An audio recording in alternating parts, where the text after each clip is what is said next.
The sun has risen, and every day it rises, no matter what the circumstance, situation, no matter who's involved, no matter what we say, no matter what we do, no matter what we think, no matter what we feel, the sun will always rise every day. And just as that sun rises, so should our mind and our heart. Above all things we experience, they both shall rise.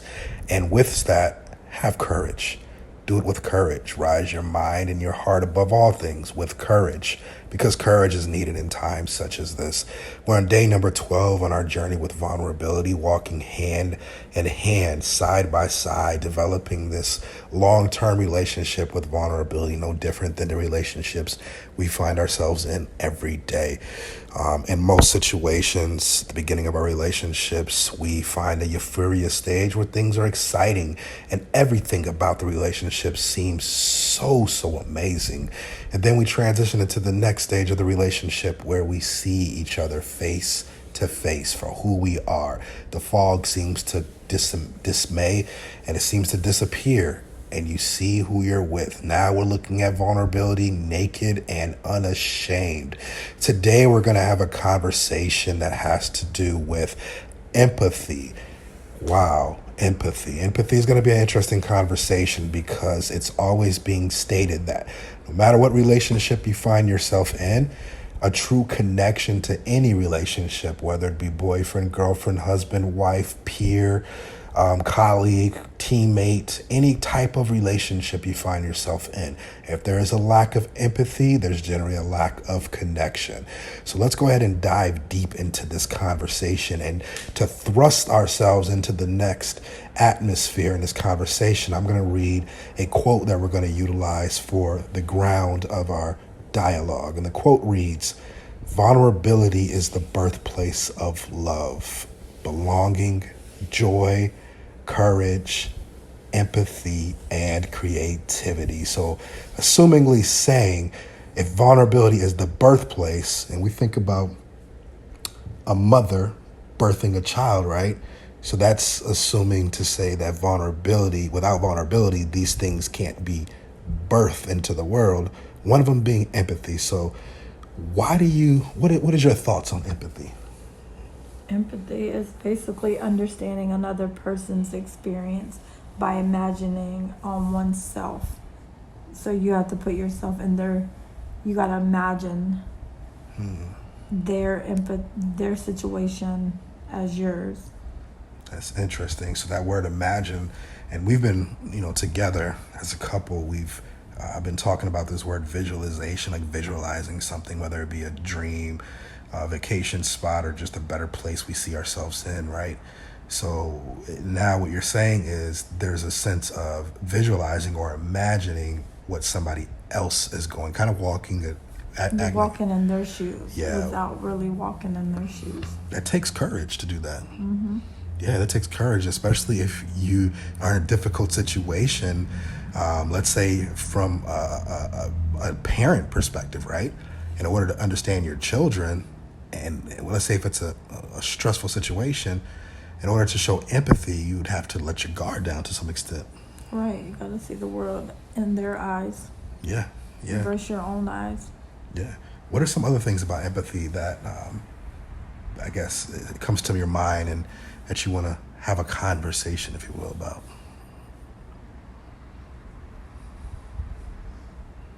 Empathy is feelings. It's a feeling. Yeah. It's not an act, it's a feeling. So you gotta, in order to have empathy, you have to feel. And if you don't have any feelings, you're not gonna have empathy, because you can't form empathy off of a thought. It has to be a feeling. That makes sense. You have to kind of be able to reflect and remember what you felt. So if somebody lost their family member, to have empathy is really just thinking about that time where you experienced that loss and you show them that, hey, I completely understand what you're going through. I would feel the same way you feel. So why do you think empathy is such an important factor in any relationship? Why do you think it helps develop that connection, that bond? Because it's a helping behavior. In order, you want to help each other grow or be there to support each other to the best of your ability. Without empathy, you're not going to have that. You're going to have that missing piece. So you're not going to have it to be able to do. That grow and that expression for sure.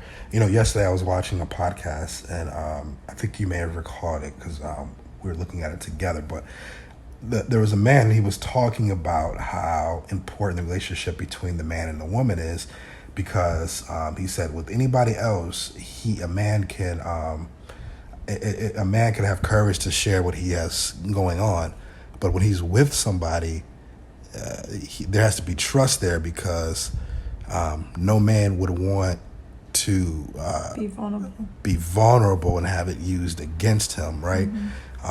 And so what him saying all that, do you think what he's really saying is it requires a sense of empathy to be able to understand somebody and potentially not harm them? Yeah, empathy to understand, but most importantly, just allow them to feel safe to be able to express their thoughts to you.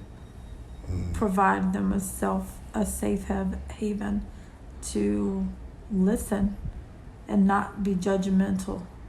Because when you're judgmental, people will put up that wall. There's no empathy there at that point. There's no connection. No. Yeah, that's true.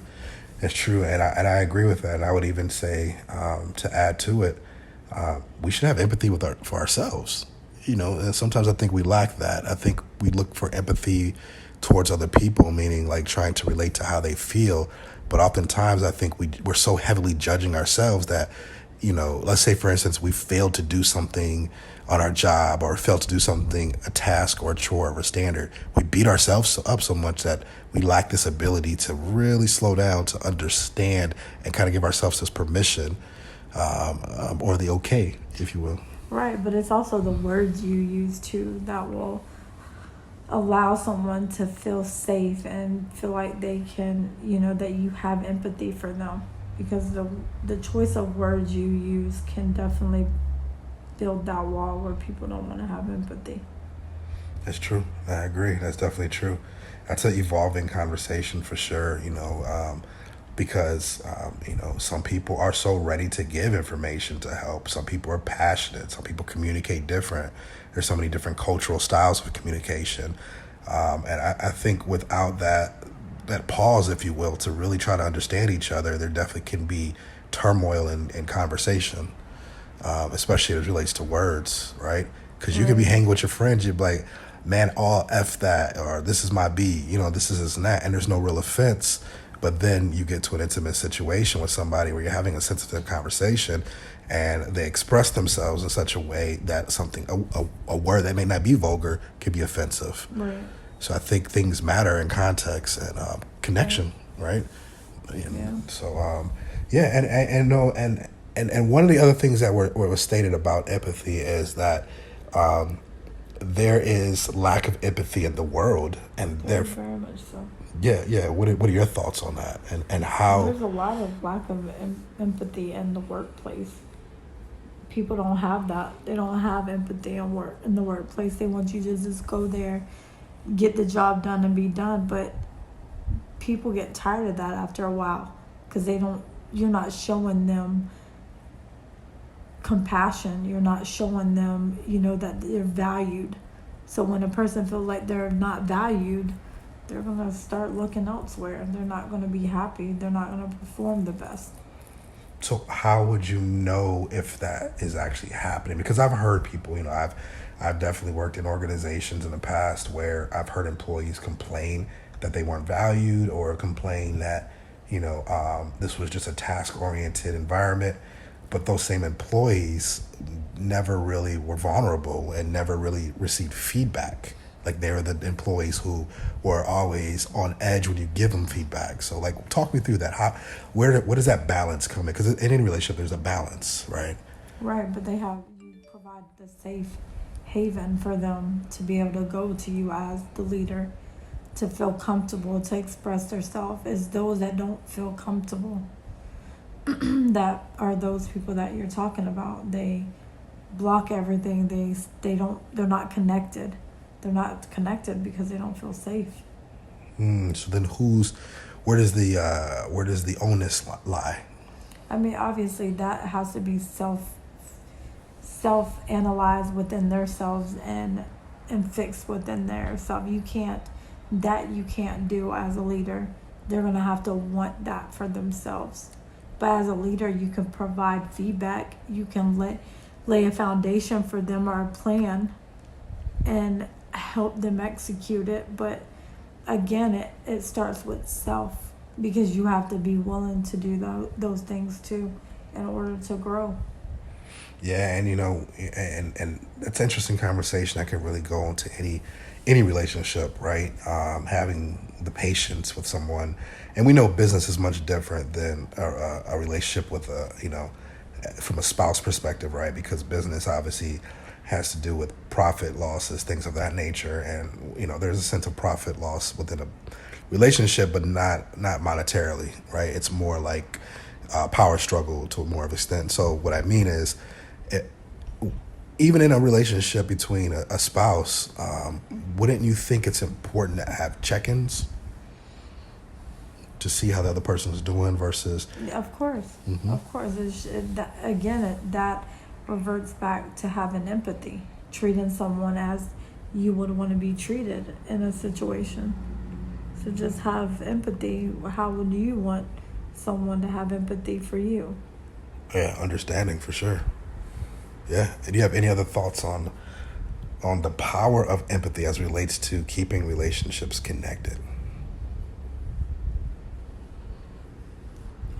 I just think that you show empathy. To show empathy, you need to acknowledge someone's pain, share how you feel, how they feel, show interest, encouraging words, things like that. I would say for someone to be able to utilize in a time of trying to either learn how to gain empathy or just give empathy. Yeah, it's definitely something to look at on both ends, for sure. And again, the conversation was kind of going towards culturally or societally how empathy can improve a culture or society, versus how lack of empathy can damage it. And I truly believe that's plays a large part in our society, that we oftentimes have more judgment on people versus take the time to understand and to show that we understand the feelings that another person is having. And that requires vulnerability, really, because again, people have not only their hearts guarded, but they have their minds guarded. And in order to stay in their let's say their safe place or their safe culture or the things that are familiar to them, it takes courage to step outside of that and connect to something that you're not quite familiar with. I once heard a CEO at an organization a couple years back do a presentation, and he got in front of the podium and he spoke to all his employees at a national conference. And he told the employees, he said, I have a best friend, and best friend it was a white CEO. Right. And he said, I have a best friend who is African American, and I worked with him for 32 years, and he was a really close friend of mine. I considered him really close. For 32 years, I worked with him, and one day they were at dinner, and his friend, the African American, opened up about his childhood and just the roughness of his childhood that he had, the stuff they had to overcome, all the injustice, the racism, etc. And the CEO said that moment broke him down a lot for two reasons. One, because of what he went through, but two, all those years he realized he was tolerating his friendship versus understanding his friendship. And understanding means getting to know someone. Tolerating means just dealing with them. Yeah, so he said he wanted his organization to not have employees who just tolerate each other. Instead, have employees who learn to understand each other, take the time to build that relationship. And with that relationship comes empathy. And with that empathy comes vulnerability, because we say that's where empathy is born, through vulnerability. So what are your thoughts on that? I thought it was pretty bold for him to go and do a speech, in front of all his employees, to share something so personal, to drive home that message about understanding each other versus tolerating. Yeah, but it just opens the window that even when you think you got it, you might not have it, and vice versa. I think that is just a learning curve for everybody just to pay more attention, because even though you may not get it or you may get it, you never know. Yeah, and with this fast-paced society, we have to pause because things are moving quickly. But and unfortunately, we're finding ourselves in a situation with the epidemic. But this is definitely giving us a chance to pause, to slow down, to pay attention to everything, including ourselves. More or less yourself, because obviously, if you have empathy for yourself, you'll be able to create empathy for others. I agree. But you have to. It all starts with self. Always goes back to self. Always starts at one. Like the great philosopher Michael Jackson said, I'm talking to the man in the mirror. I'm asking him to make a change. Great song. Great song. I don't think you know anything about Mike, though. You may not know about Mike Jackson like that. I'm going to let your little mind think that. Okay. Well, on the contrary. Alrighty, y'all. So again, this is just a short conversation that we wanted to invite you guys in as it relates to relationships and really having those strong relationships built off connection through the lens of empathy and the importance of it, right? So take time tonight, take time tomorrow to have a self-meditative, in a place of meditation to where you're thinking and asking yourself, am I showing empathy? Who can I show empathy with? Be vulnerable with yourself. Be vulnerable. Be real. Be present. Be honest. Be aware. Be there. And again, examine yourself. See if there's spaces within yourself where you have to kind of look in the mirror to see that empathy within yourself, because I have definitely done that deep dive. And I know we're coming out of this or walking down this journey with vulnerability together, and there is no step that is a perfect step. But the pursuit of development, the pursuit of perfection, which you'll never fully achieve, but just the moving towards the goal and the dream of developing and getting to know and establish a better relationship with vulnerability will allow us to see ourselves for who we truly are. Any lasting thoughts you would love, like, or want to share with? I just think that if an individual, people in general, just do one selfless act, it will teach them slowly. Empathy, vulnerability.